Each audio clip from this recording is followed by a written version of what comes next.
Hello again, let me introduce you a sewing machine which is walking foot machine, and model number is DDL-1181, and this is specially created for upholstery, for sewing leather, for heavyweight material.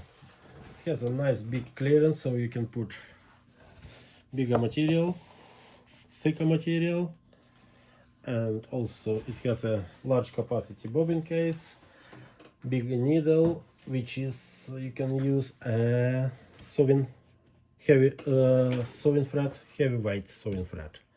And now I'll do a stitch length number 9, so it's gonna be 9 millimeters stitch length. I'll gently on the press. There's also reverse lever. And lift up. And also we can do a smaller stitch length. Example 4 millimeters. Nice good control. Slower or faster. That's it. If you have any inquiries, please give us a call or email us or at console.com. Thank you. Bye bye.